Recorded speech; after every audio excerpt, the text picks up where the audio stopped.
Hi, I'm Bruce Breimer, the Chief Educational Consultant for Fisher Pei, and once again we're coming to you from the gracious home of Beatrice Pei, co-founder and daughter-in-law of Pei.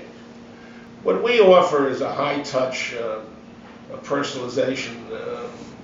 We don't take too many advisees so that we can truly get to know. We practice accessibility too. We're on call 7 days a week to answer any questions and to work intimately with both the student and the parents.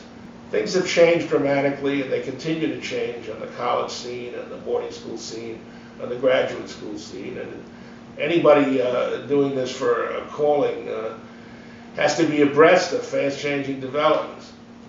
One of the other things that might distinguish us from some of our competitors is that I was full-time in a school for almost 40 years, and I still approach my counseling as if I'm an educator, not a business person.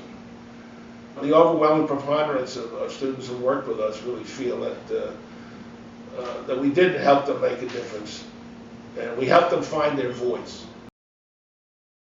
I want to focus on those families who are interested in sending their students to the States before the undergraduate college level, and there are various points of entry. One would be the so-called junior boarding schools, which take students as early as the age of 9. Some families feel that the earlier they can introduce their sons or daughters to the American educational system, the better off they are. And the good ones feed right into the excellent boarding schools. The other are the summer enrichment programs, particularly for those students who want to jumpstart a vastly improved handle on excellence with the English language.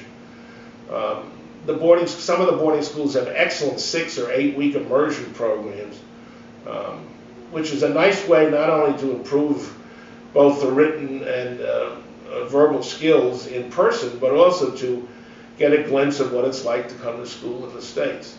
And one of the things that we would help you do is separate the so-called wheat from the chaff.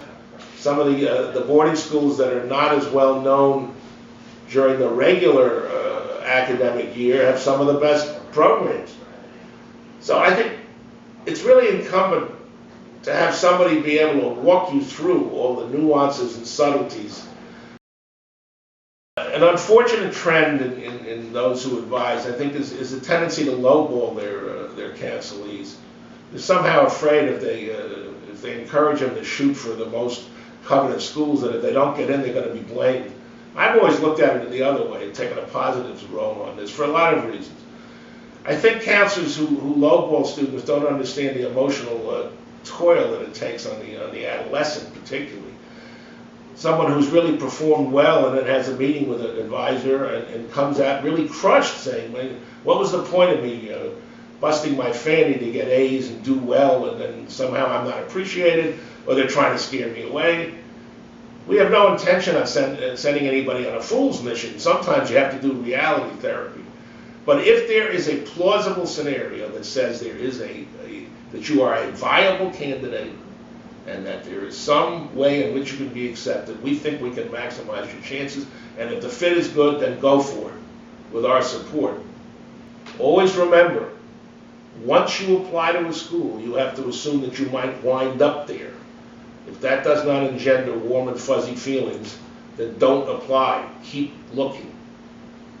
We have a sort of idiot savant sage in this country named Yogi Berra, who was a great baseball player, and he's filled with malaprops. And Yogi would put it this way: the only way that you can go to a school that you don't like is if you apply to it in the first place.